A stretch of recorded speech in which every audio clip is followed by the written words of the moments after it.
बाद प्रदेश सरकार के 8 वर्ष पूरे होने को लेकर बुधवार को जिला मुख्यालय पहुंचे प्रदेश सरकार के मंत्री व जिले के प्रभारी मंत्री योगेंद्र उपाध्याय ने सपा सांसद रामजी लाल सुमन पर तीखा प्रहार किया। उन्होंने कहा कि जिन्हें चलने का सलीका नहीं है वो रफ्तार की बातें करते हैं। उच्च शिक्षा मंत्री ने कहा कि किसी भी धर्म या महापुरुष के विरुद्ध ऐसी टीका टिप्पणी नहीं करनी चाहिए जिससे किसी भी की भावनाएं आहत हो।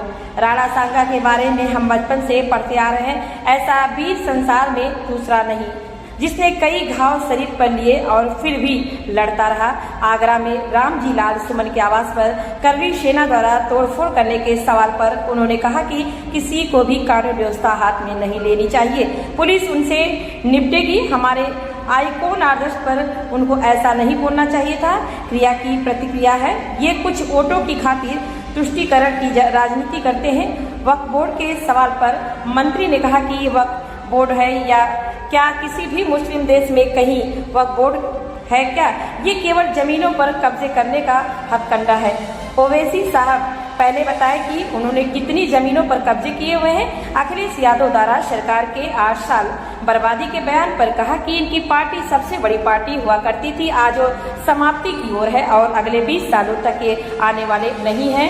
हम तो तीसरे नंबर की पार्टी थे, आज सबसे आगे हैं। हमारे शीर्ष नेतृत्व के सुशासन से आज हम यहाँ तक पहुँचे। वही उन्होंने प्रदेश सरकार की उपलब्धियों को भी गिनाया। फिरोजाबाद से रियान अली की रिपोर्ट। क्रूरता की उसको जो महिमा मंडित करते हैं, मैं तो उन पर प्रश्न चिन्ह लगाता हूँ।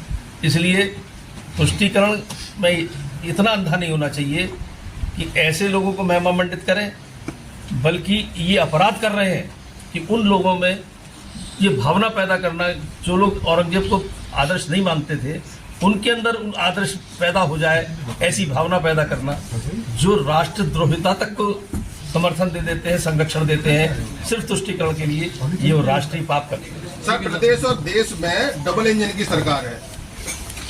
देश की और प्रदेश की कम से कम 2 से 2.5 हजार योजनाएं जनता के लाभ के लिए चलाई जा रही हैं। 8 साल हो गए प्रदेश सरकार को और 10 साल हो गए केंद्र सरकार को। जब इतनी योजनाएं चलाई जा रही हैं तो 3 दिवसीय ये कार्यक्रम करने की भारतीय जनता पार्टी को क्या जरूरत पड़ गई, क्या कहेंगे आप?